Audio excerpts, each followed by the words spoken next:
우리 하나님 말씀 신약성경 디모데전서 3장에 있는 말씀을 함께 보도록 하겠습니다. 디모데전서 3장 신약성경 340페이지입니다. 페이지 수로 340페이지 디모데전서 3장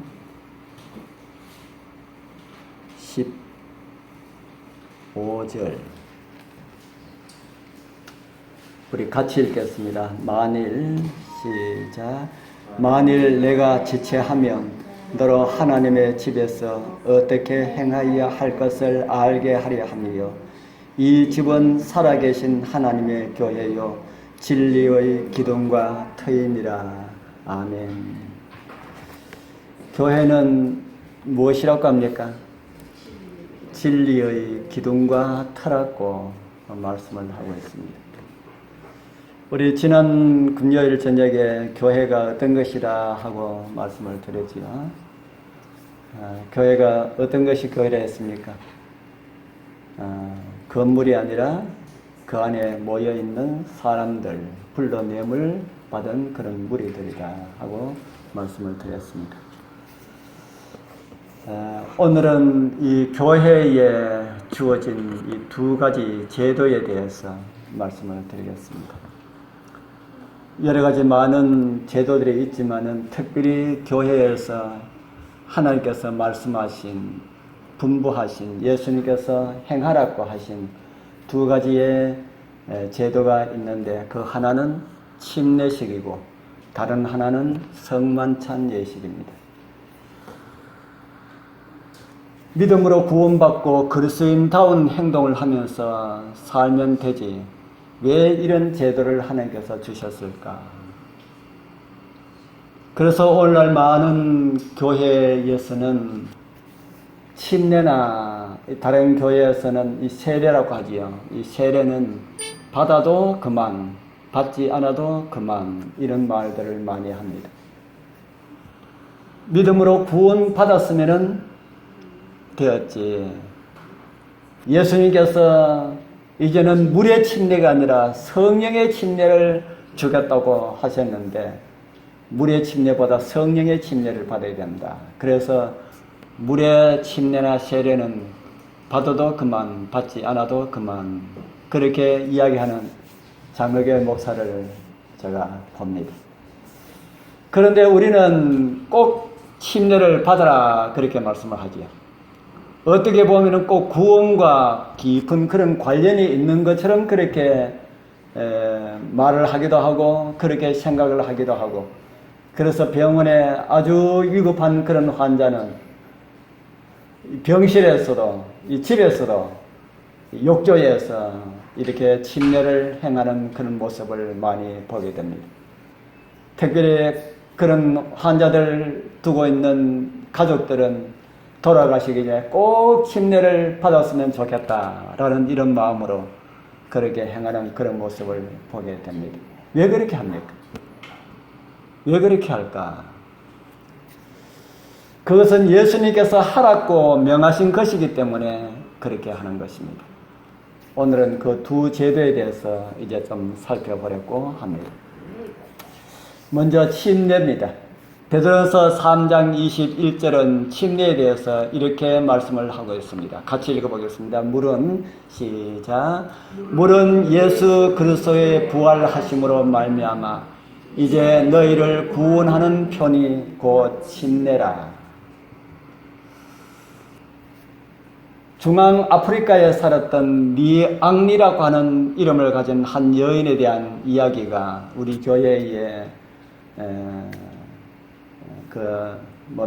27 그 교례서에 보면은 이 여인에 대한 이야기가 나옵니다.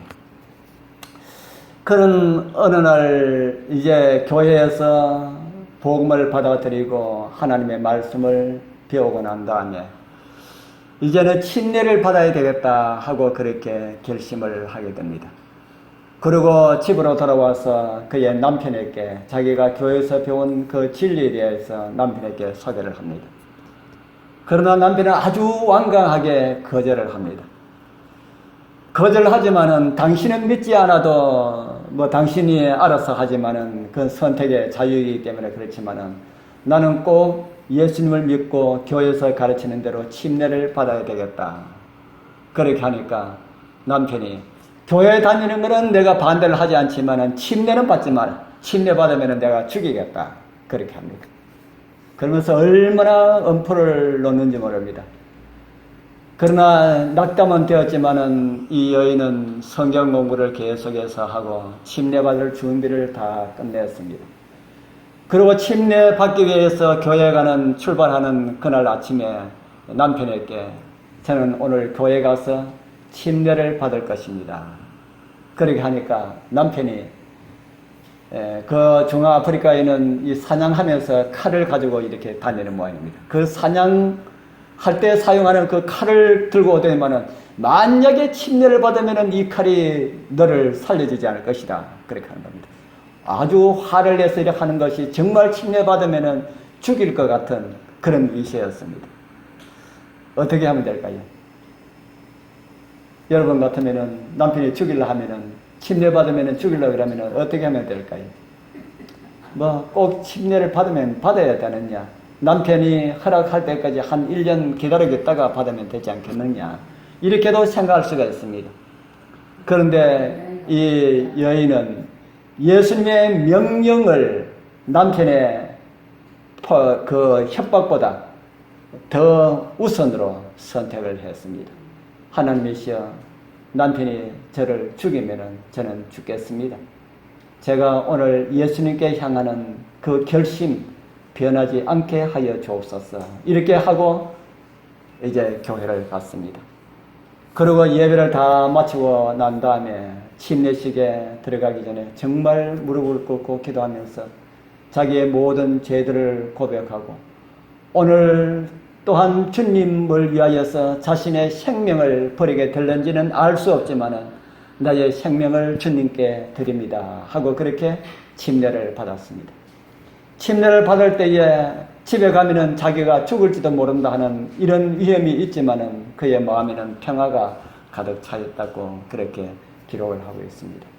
그래서 집에 돌아온 그는 자기를 죽이려 하는 그 남편에게 그 남편의 칼을 갖다 줍니다. 갖다 주면서 갖다 주니까 남편이 너 침례 받았지? 예, 제가 침례를 받았습니다. 여기 칼이 있습니다. 남편 하고 싶은 대로 하십시오. 너 죽을 각오 되어 있지? 하니까 예, 되어 있습니다.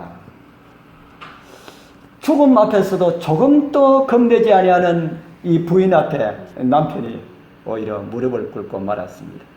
왜 이 교회가 도대체 침례가 무엇이기 때문에 죽음까지도 두려워하지 않는가 하는 그런 생각을 하게 되었지요. 왜 사람들은 죽이려 해도 침례를 받으려 했을까요? 그만큼 그 부인이 알기로는 생각하기로는 성경을 배우면서 침례에 대해서 배우면서 침례가 뭐보다 중요하다는 것을 그는 알았습니까? 예, 그는 죽음보다 더 중요하다 하는 사실을 그는 알았습니다. 정말 침례가 그렇게 중요할까요? 정말 침례가 내 생명보다 더 중요할까? 생명을 걸 만큼 그렇게 중요한 것일까? 구원은 믿음으로 받는데 예수 믿으면 다 주어지는 그런 구원인데 생명을 걸어놓고 침례를 받아야 할까? 우리 성도들이 그런 이야기를 많이 합니다. 안식일 같으면은 생명을 걸어놓고 교회로 갈 만하다. 안식일 같으면은 그렇게 할 만하다. 그런데 침례는 그렇게 이야기하시는 분들이 많이 있습니다. 오늘 이곳에 나오는 이 여인은 안식일 또 그렇지만은 침례도 그는 자기 생명만큼 중요하게 여겼습니다. 왜 우리는 그런 사람들은 그렇게 침례를 그렇게 중요하게 그렇게 여길까? 오늘 그런 말씀들을 좀 나누어 보려 합니다. 예수님께서 먼저 모범을 보여주셨습니다. 30년 동안 예수님께서 뭐 하셨습니까? 30년 동안 예수님께서 뭐 하셨습니까? 예수님의 또 다른 별명이 뭡니까? 목수. 예수님께서는 어렸을 때는 아버지를 도와서 일을 못했지만은 어느 정도 커서는 아버지를 도와서 목공소의 일을 하였을 것입니다. 30년 동안 아버지를 도와서 함께 했던 그 목공소를 떠나면서 이제 예수님은 가족들과 함께 작별을 구하시고 그의 사촌, 이종사촌이지요. 이종사촌 친척 요한이 설교하고 있던 요단강으로 갔습니다. 그리고 예수님은 요한에게 가까이 가셔서 침례를 자기에게 베풀어 줄 것을 요청하셨습니다. 그럴 때 요한이 뭐라 그랬습니까? 예수님께서 요한에게 가서 내가 침례를 받아야 되겠습니다 했을 때에 뭐라고 했습니까? 요한이 예수님을 알아봤지요. 알아보고 요한이 예수님께 말하기를 내가 당신에게 침례를 받아야 할 텐데 어떻게 당신이 나에게 침례를 받으러 오시나이까? 이렇게 만류를 했지요. 그때 주님께서 하신 말씀이 마태복음 3장 15절에 있는 이 말씀입니다. 우리 같이 읽어보겠습니다. 예수께서 시작. 예수께서 대답하여 가라사대 이제 허락하라. 우리가 이와 같이 하여 모든 의를 이루는 것이 합당하니라 하신대 이에 요한이 허락하는지라. 모든 뭐라 그랬습니까? 의. 모든 의. 침례를 받아야만이 뭐가 이루어진다는 말입니까? 모든 의가 이루어진다. 그러면은 침례 받지 아니하면은 뭐가 빠졌다는 말입니까? 모든 의가 빠졌다라는 말씀이 되겠죠. 다른 말로 한다면은 의의 완성이라는 말씀이라고 그렇게 생각을 할 수가 있습니다. 예수님께서 죄가 있으셨습니까? 없으셨습니까? 없으셨습니다. 예수님께서는 무죄하셨지만은 무엇을 이루기 위하였어요? 모든 의를 이루기 위하여서 무엇을 받으셨습니까? 침례를 받으셨습니다. 예수님께서 친히 말씀하셨습니다. 무죄하셨지만은 의를 이루기 위하여서 침례를 받으셨다. 물론 이 말씀은 여러 가지로 많은 의미를 우리가 생각할 수가 있습니다. 그러나 그 중에 분명한 것은 우리도 의를 이루기 위하여서는 반드시 무엇을 받아야 한다는 것을 우리에게 가르쳐 줍니까? 예, 반드시 침례를 받아야 한다. 그렇다면은 침례를 받지 아니하면은 뭐가 이루어지지 않는다는 말입니까? 모든 의가 이루어지지 않는다. 침례를 부정한다면 예수께서 무엇 때문에 침례를 받으시는지를 생각해야 할 것임을 우리가 생각할 수가 있습니다. 죄 없으신 분께서 의를 이루기 위하여서 침례를 받으셨다면 죄로 얼룩진 우리들이 의를 이루기 위하여서 침례를 받는 것은 마땅한 것입니까? 마땅한 것이다. 그렇게 생각할 수가 있습니다. 그럼 침례는 몇 가지 종류가 될까? 그리스도교회는 이 교회에는 침례와 관련된 의식이 아주 참 많이 있습니다. 각양각색으로 되어 있는 것을 보게 됩니다. 우리는 어떻게 하고 있습니까? 우리는 물속에 닿아서 푹 잠그는 그런 방법을 하고 있습니다. 잠그는 방법도 우리 교회는 뒤로 이렇게 눕히는데 어떤 교회는 앞으로 눕히는 교회도 있고 그냥 그대로 주저앉는 교회도 그렇게 행하는 교회도 있습니다. 그거는 앞으로 눕든지 뒤로 눕든지 그냥 앉든지 큰 그런 것은 없다 생각하지만은 우리 교회는 왜 뒤로 눕히나 하면은 죽은 사람은 보통 보면은 어떻게 해 있습니까? 누워 있습니까? 엎어 있습니까? 앉아 있습니까? 누워 있습니다. 그래서 우리 교회는 눕혀서 침례를 받는 그런 방식을 취하고 있습니다. 어떤 교회는 이제 잠그는 그런 방식도 그렇게 여러 가지지만은 그 외에 다른 방식으로는 물을 머리에 이렇게 뿌리는 이런 방식으로 하는 교회도 있고 어떤 교단은 물을 이마에 이렇게 붓는 이런 방식도 행하고 있습니다. 성경은 이런 문제에 대해서 우리에게 어떤 말씀을 하고 있을까? 에베소 4장 4절에서 6절입니다. 우리 같이 읽어보겠습니다. 시작. 몸이 하나요 성령이 하나이니 이와 같이 너희가 부르심의 한 소망 안에서 부르심을 입었느니라. 주도 하나이요 믿음도 하나이요 침례도 하나이요 하나님도 하나이시니 곧 만유의 아버지시라.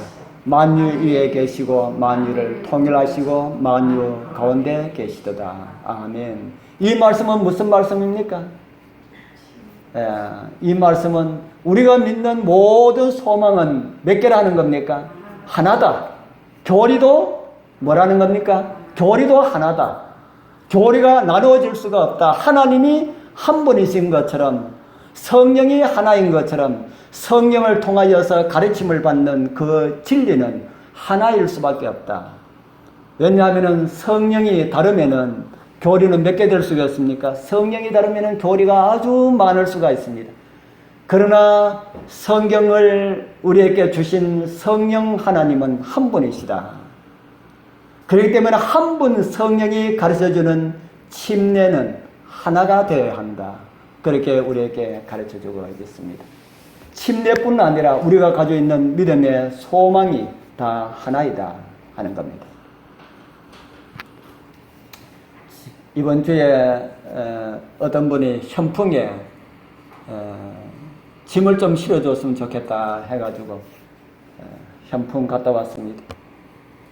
우리 김태관 지사님 같이 가자 해서 같이 가면서 아주 참 많은 이야기를 가면서 오면서 나누었는데, 우리 교회도 옛날에는 교리집이 없었습니다.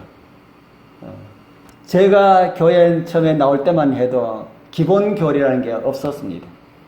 그냥 교회에서 가르치고 배우고 그렇게 하는 그것이 다였습니다. 그러나 우리 목사님들이 성경에 나타난 그 진리들을 좀 이렇게 이해하기 쉽도록 이렇게 설명해 놓은 이런 책들은 많이 있었습니다. 그런데 우리 교회에서 기본교리 27이라는 것을 만들었습니다. 만들고 난 다음에 또 몇 년 있다가 기본교리 28이라 해가지고 또 새로운 것이 하나 또 첨가되어서 만들었습니다. 모릅니다. 또 몇 년이나 또 수년이 지나면은 기본교리 29라 해가지고 또 하나 더 첨가될지 모릅니다. 여러분, 교리가 하나하나 첨가되는 것이 좋은 것일까요? 나쁜 것일까요? 진짜 진리교회라면은 다 깨달아야 되는데 왜 27개에 있다가 28개 왜 이렇게 늘어나는가? 이런 의혹들 여러분들 가지고 계시지 않습니까? 가지고 계시지 않는 것도 좋은 거고 가지고 계시는 것도 좋은 겁니다.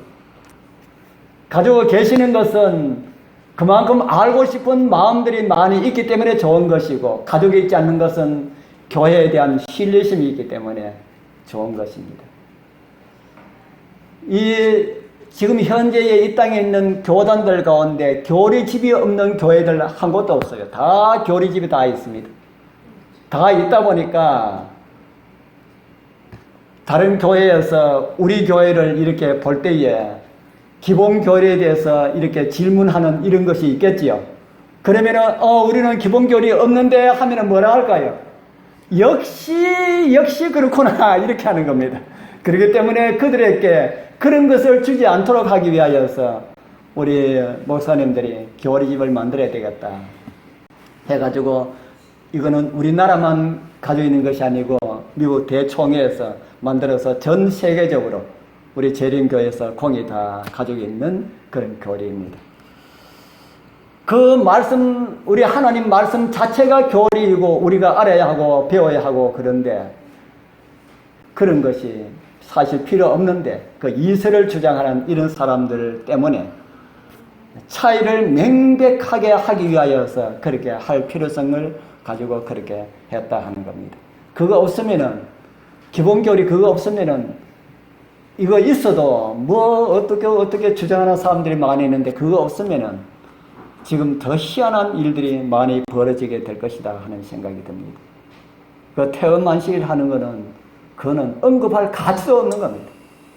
어떻게 그런 교리에 사람들이 미혹을 당하고 있는지, 자기들 나름대로 막 이렇게 막 이야기하고 맞닿고 이야기하고 있는데 그 들어보면 하나도 조금 관심을 가져볼 만한 그런 내용이 전혀 없어요. 전혀 없는 그런 것도 미혹에 빠지면은 눈이 가려워집니다.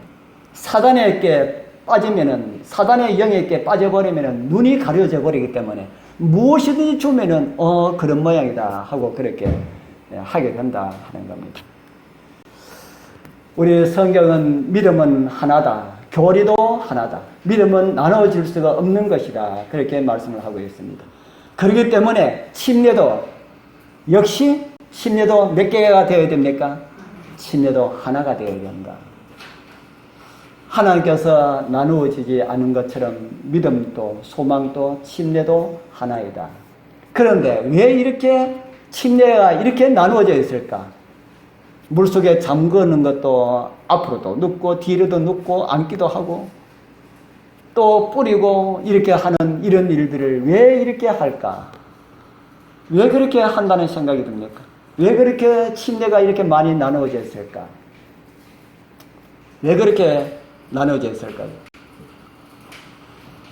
침례의 유래를 살펴보면 예수님 오시기 전에 이미 침례가 있었음을 보게 됩니다. 침례 요한이 먼저 침례를 줬지 않습니까? 유대교회에서도 침례를 행하였다고 하는 그런 전승이 있습니다. 그들이 이방인들이 하나님을 믿는 믿음으로 개종하면은 유대인들은 아브라함을 통하여서 믿음에 다 그걸 받았기 때문에 침례를 받을 필요가 없다고 그들은 생각하고, 이방인들이 개종하면은 새로 나야 함을 어떤 것이 있어야 함을 그들이 느끼고 그들에게 침례를 주었다는 그런 전승이 있습니다. 이게 오래된 한 1000년 넘은 그런 오래된 교회의 침례탕입니다. 지금은 이제 벽만 있는 그런 교회의 모습이죠. 이것도 사도 바울 당시에 그 갑바도기아라고 하는 지역에 있는 숨어서 예배를 드렸던 그런 장소에 있는 지하 침례탕이고요. 이것도 고대 마리아 교회에 있는 벽만 남아있는 그런 교회의 침례탕입니다. 그래서 예수님 이후에도 예수님의 제자들은 다 침례를 받고 침례를 주고 그렇게 하였다, 그렇게 합니다. 이 외에도 지하 동굴이나 오늘날 많은 사람들에게 보여주는 교회의 그림이나 벽화 이런데 천장에 조각되어 있는 이 모자이크 이런데 보면은 침례 향하는 이런 그림들이 참 많이 있었음을 보게 됩니다. 그래서 물에 잠그는 이 침례는 예수님 오시기 전부터 시작되어서 기독교에 예수님께서 하라고 명하신 그 침례는 적어도 1400년까지 하나님을 믿는 백성들 교회에 침례를 행하고 있었다 하는 것을 오늘 우리에게, 역사는 우리에게 보여주고 있습니다. 그래서 교회의 정상적인 침례 방식은 물에 잠기는 것임을 압도적으로 우리에게 증명을 해줍니다. 그 외에도 북아프리카, 터키, 이탈리아, 프랑스 이런 곳 여러 지역에 이 교회의, 오래된 교회의 그림들이 침례를 받는 이런 그림들이 상당히 많이 있다고 우리에게 알려주고 있습니다. 그런 침례가 1400년까지 그렇게 침례를 그렇게 행하였는데 왜 침례가 1400년이든 지금 한 1600년 되었지요. 오늘은 왜 이렇게 변질되었을까? 왜 이렇게 변질되었을까? 무엇 때문에 변질되었다는 생각이 듭니까? 여러분들 생각은 자유이기 때문에 어떠한 생각을 해도 괜찮습니다. 왜 침례가 이렇게 변질되었을까? 그 이유는 그 중요한 의미가 그 속에 있기 때문에 사단이 의도적으로 그러한 의식을 없애려고 한 것이라 하는 그런 생각이 듭니다. 뭐가 있기 때문에요? 침례가 가지고 있는 아주 중요한 의미들, 이제 그 의미들을 우리 다 잘 아시지만은 잠깐 좀 생각을 해보고자 합니다. 첫 번째 침례는 그리스도의 죽음을 상징합니다. 침례는 무엇을 상징한다는 겁니까? 예수님의 죽음. 시편 42편 7절입니다. 우리 같이 한번 읽어보겠습니다. 주의 시작.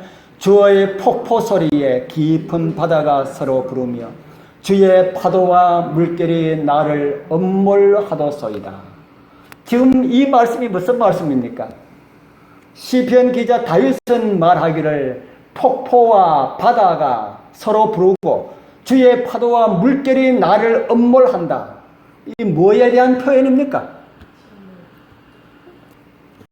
제가 드린다고 그렇게 생각하지 마시고, 다윗 시대에는 침례를 몰랐습니다. 이 다윗이 이렇게 말한 것은 무엇에 대한 표현입니까? 자기 지금 뭐 하겠다는 겁니까? 하나님이시여 주의 폭포 소리에 깊은 바다가 서로 부르고 주의 파도와 물결이 나를 엄몰하도소이다. 무슨 기도입니까? 내가 지금 뭐 당하고 있다는 겁니까? 내가 지금 고난 당하고 있다는 겁니다. 고난. 그래서 고난을 뭐가 덮치는 것으로 표현을 하고 있어요? 물이 덮치는 것으로. 물이 자신에게 덮치는 것을, 이 고난을 상징하는 것으로 시편 기자는 그렇게 기록을 하고 있습니다. 이런 말씀이 또 있습니다. 내가 설 곳이 없는 깊은 수렁에 빠지며 깊은 물에 들어가니 큰 물이 내게 넘치나이다. 고난을 이야기를 하고 있습니다. 고난을 물로 상징하고 있다 하는 겁니다. 또 다른 한 말씀. 그때에 물이 우리를 엄몰하며 시내가 우리 영혼을 잠갔을 것이며 그때에 넘치는 물이 우리 영혼을 잠갔을 것이라 할 것이로다. 그래서 물이 덮치는 것, 물 속에 들어가는 것을 이 고난으로 그렇게 다윗은 그렇게 상징적으로 우리에게 가르쳐주고 있습니다. 그래서 우리가 침례를 받을 때 물에 들어가는 것은 그냥 물 속에 들어가서 그냥 죽는 것만 의미하는 것이 아님을 성경은 우리에게 가르쳐주고 있습니다. 물 속에 들어갈 때는 예수님께서 당하신 그 고난에 내가 참여한다 하는 이런 의미가 있다 하는 겁니다. 이런 의미를 알고 침례를 받았다면 침례 받을 때에 더 감동이 있고 은혜가 될 텐데 저는 이런 거 전혀 모르고 침례를 받았습니다. 여러분들도 그렇습니까?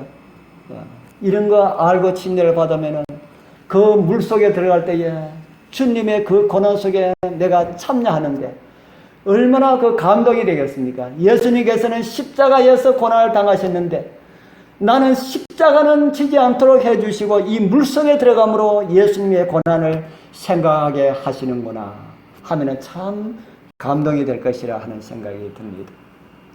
침례자가 물에 들어갈 때는 주님의 십자가의 그 고난의 순간에 참여함을 상징하는 것이다 하는 겁니다. 그렇다면 이 물 뿌리는 것이 그 고난을 상징하는 것을 우리가 볼 수가 없겠지요. 그래서 이런 의미를 이해한다면 함부로 물을 뿌린다든지 물을 붓는다든지 이런 어떤 것으로 하지 못할 것이다 하는 그런 생각이 듭니다. 두 번째, 침례의 의미는 그리스도와 함께 장사 지냄에 참여함을 우리에게 가르쳐주고 있습니다. 마가복음 10장 38절에 우리 예수님께서 하신 말씀 우리 같이 한번 읽어보겠습니다. 예수께서 가라사대 너희 구하는 것을 너희가 알지 못하는도다. 너희가 나의 마시는 잔을 마시며 나의 받을 침례를 받을 수가 있느냐. 누가복음 12장 50절에는 나는 받을 침례가 있으니 그 이루기까지 나의 답답함이 어떠하겠느냐. 예수님께서 이 말씀을 하실 때에 예수님께서 받으시는 그 침례의 의미를 제자들이 알았을까요? 몰랐을까요? 예수님께서 받으실 그 침례의 의미를 이 말씀을 제자들이 알았을까요? 몰랐을까요? 몰랐을 겁니다. 예수님께서는 당신이 마시는 그 잔, 그 침례를 무엇을 두고 말씀을 하셨을까요? 십자가. 주님의 죽으심과 그리고 무덤에 들어가는 이것을 침례로 그렇게 말씀을 하셨습니다. 예수님께서는 이 침례를 받으실 때에 얼마 동안 무덤에 계셨습니까? 무덤에 얼마 동안 계셨어요? 금요일날 오후에 돌아가셔가지고 안식일 지내고 그 이튿날 이렇게 부활하셨죠. 이 날로 말하면은 한 3일 되지만은 시간으로 말하면은 그렇게 안 되겠지요. 어쨌든 만 24시간 이상은 무덤에 계셨습니다. 그런데 저와 여러분들 물무덤에 몇 분 동안 담가 놓읍니까? 물무덤에 몇 분 동안 담가 놓읍니까? 우리 목사님들, 자비가 많으신 우리 목사님들이 오래 담가 놓지 않고 금방 이렇게 끄잡 내버리죠. 오래 담가 놓으면 어떻게 되기 때문에요? 완전하게 진짜 숨을 못 쉬게 되는 그런 일이 있을 것 같아서 금방 이렇게 끄잡아냅니다. 금방 그 몇 초 되는 그 순간이지만은 예수님께서 이렇게 무덤에 장사 지낸 거기에 참여하는 그런 의미가 있다 하는 겁니다. 참 감사하지.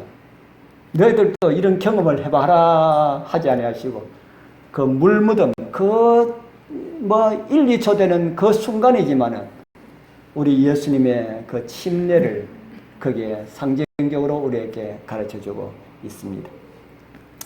그 다음에 침례는 예수님의 부활의 참여함을 우리에게 가르쳐주고 있습니다. 그 밑에 빨간 글씨 보면 또한 그의 부활을 본받아 연합한 자가 되리라 이렇게 말씀을 하셨습니다. 로마서 6장 3절부터 5절은 예수님의 죽음과 장사와 부활을 동시에 다 말씀해주고 있는 그런 말씀입니다. 그래서 로마서 6장 3절에서 5절은 우리가 받는 침례는 예수님의 죽으심과 장사 진행과 그분의 부활에 우리가 참여하는 것이다. 그렇게 우리에게 말씀을 해주겠습니다.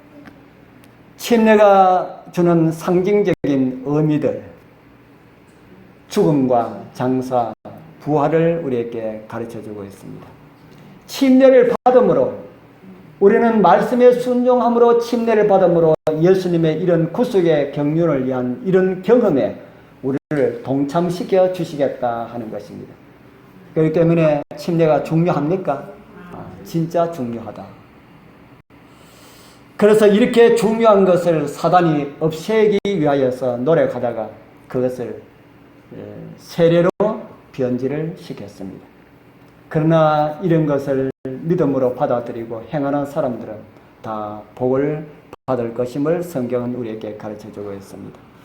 침례는 또한 명령이기도 합니다. 마태복음 28장 19절 20절 우리 같이 읽어볼까요? 그러므로 시작.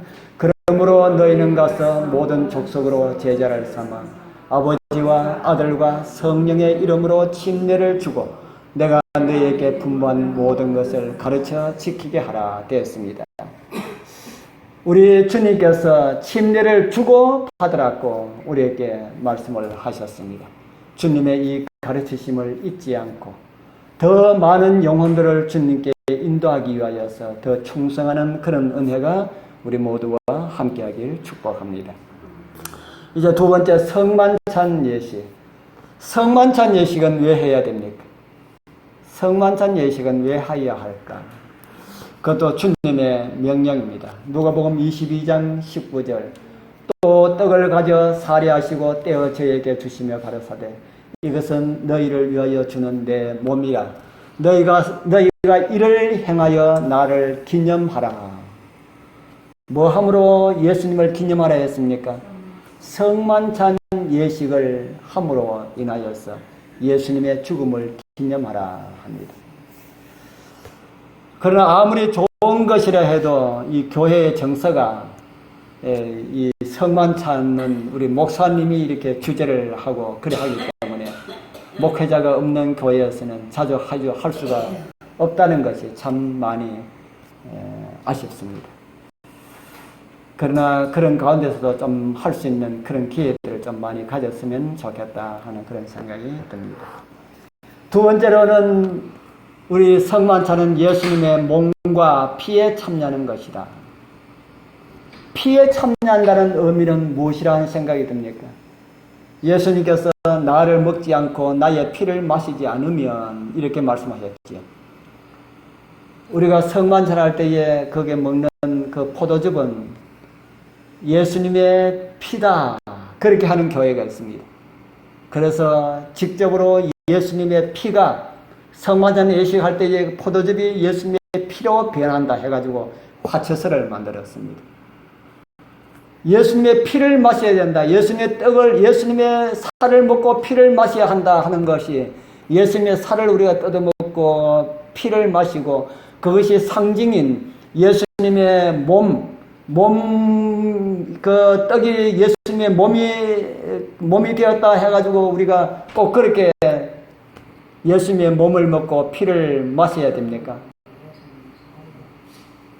오늘날 신앙을 하지 않는 많은 사람들에게 이 화채설을 이야기하면은 참 교회는 희한한 교회다 하고 그렇게 이야기할 겁니다. 상징입니다. 상징. 피를 상징하지 피로 변화된 것이 아니다 하는 겁니다. 물론 그 사람들이 먹는 것도 그 포도즙일 겁니다. 포도주지요.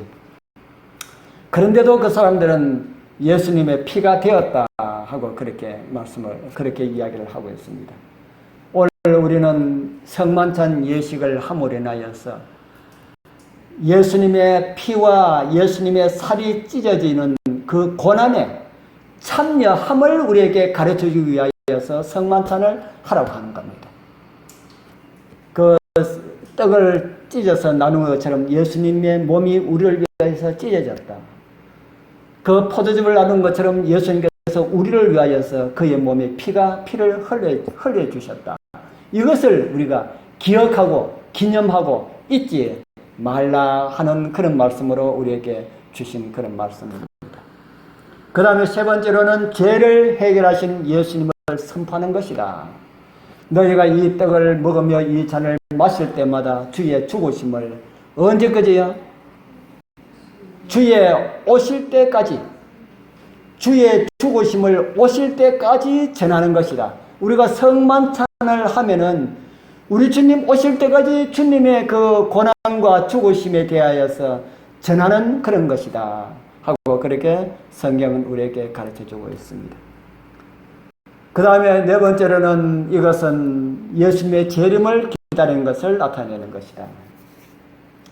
주의 오심은 예수님의 재림을 말씀을 하고 있지요. 그래서 우리 성만찬이 이런 의미들이 있음을 우리에게 가르쳐주겠습니다. 첫 번째는 주님의 명령이고요. 예수님의 몸과 피에 참여하는 것이고 죄를 해결하신 예수님을 선포하는 것이고 예수님의 재림을 기다리는 것을 나타내는 것이다. 이러면은 성만찬과 침례 중에서 어떤 것이 더 중요합니까? 성만찬이 더 중요합니까? 침례가 더 중요합니까?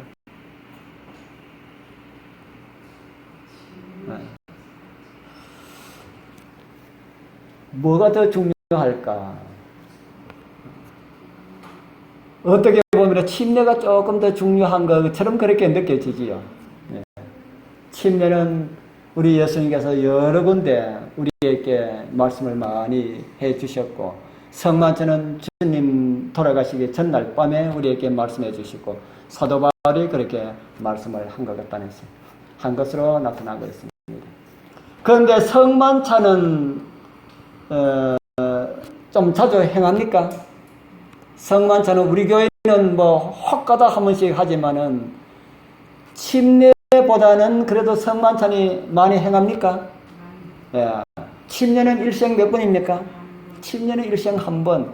성만찬은 그래도 큰 교회는 기마다 한 번 하는 교회가 있고 적어도 1년에 한 번 이상은 그렇게 합니다.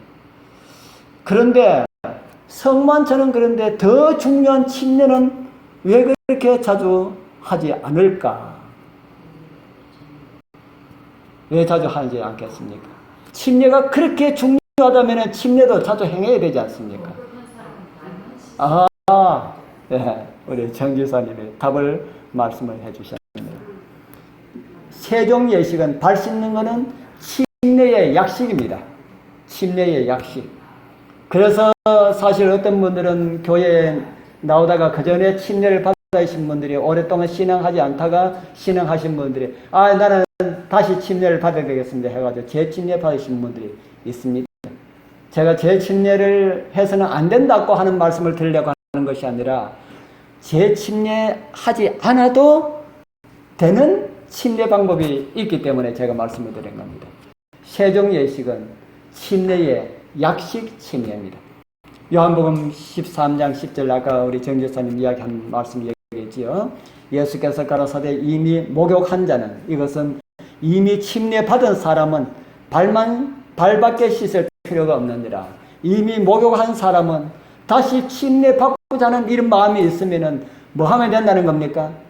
세종 예식에 참여하면 된다 하는 겁니다. 이렇게 하면은 우리는 세종 예식을 어떨 때 많이 합니까? 세종 예식은 어떨 때 많이 합니까? 성만찬을 행할 때마다 세종 예식은 꼭 함께 하지요. 그렇기 때문에 성만찬과 침례는 어느 것이 더 많이 합니까?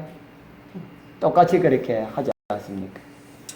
그래서 주님을 증거하고 고난에 참여하는 그런 은혜를 좀 자주 많이 나누는 그런 계획들을 우리도 좀 세웠으면 좋겠다 하는 생각이 듭니다. 혹가다 목사님 한 번씩 우리가 초대하면은 초대할 때마다 주말 부흥이나 이런 거 할 때마다 우리는 성만찬 또 침례식 있고 이럴 때마다 성만찬을 우리가 한번 했으면 좋겠다 하는 그런 생각이 듭니다만은 우리 성도님들이 어떻게 생각하는지 모르겠습니다. 우리 나중에 우리 직원회 때 그런 문제도 좀 이야기했으면 좋겠습니다. 그래서 이런 의식들을 통해서 주님을 좀 더 많이 알아가는 그런 은혜가 우리 모두와 함께하길 바랍니다.